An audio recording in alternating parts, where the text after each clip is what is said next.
Le livre des Proverbes, chapitre 26.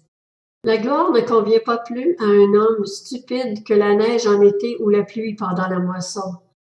De même que l'oiseau s'échappe, que l'hirondelle s'envole, de même, maudire sans raison n'a pas d'effet. Le fouet est pour le cheval, le mors pour l'âne et le bâton pour le dos des hommes stupides. Ne réponds pas à un homme stupide suivant sa folie, si tu ne veux pas lui ressembler toi-même.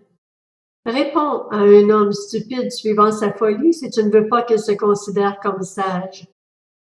Il se coupe les pieds, il boit la violence, celui qui confie des messages à un homme stupide. Aussi faible que les jambes d'un boiteux, voilà ce qu'est un proverbe dans la bouche d'homme stupide. Accorder des honneurs à un homme stupide, c'est comme ficeler une pierre à la fronde. Une épine brandie par un homme ivre, voilà ce qu'est un proverbe dans la bouche d'homme stupide. Celui qui engage un homme stupide ou le premier venu ressemble à un archer qui blesse tout le monde. Comme un chien retourne à ce qu'il a vomi, l'homme stupide reproduit sa folie. Si tu vois un homme qui se croit sage, il y a plus à attendre d'un homme stupide que de lui. Le paresseux dit « Il y a un lion sur le chemin, il y a un lion dans les rues. » La porte tourne sur ses gonds et le paresseux sur son lit. Le paresseux plonge sa main dans le plat et il trouve pénible de la ramener à sa bouche. Le paresseux se croit plus sage que 7 hommes qui répondent avec discernement. Il attrape un chien par les oreilles, le passant qui se mêle à une dispute qui ne le concerne pas.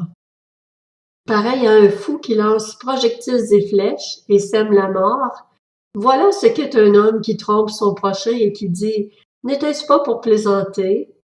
Quand il n'y a plus de bois, le feu s'éteint. Quand il n'y a personne pour critiquer, le conflit s'apaise. Il faut du charbon pour alimenter un brasier, du bois pour alimenter un feu, et un homme querelleur pour attiser une dispute. Les paroles du critiqueur sont comme des friandises. Elles descendent au plus profond de l'être. De l'argent non purifié, plaqué sur un vase de terre, voilà ce que sont des paroles chaleureuses associées à un cœur mauvais. Celui qui éprouve de la haine se déguise avec ses paroles, et il cache au fond de lui la tromperie. Lorsqu'il prend une voix douce, ne le crois pas, car il y a 7 horreurs dans son cœur.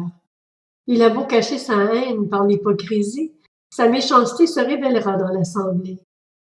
Celui qui creuse une fosse y tombera, et la pierre reviendra sur celui qui la roule.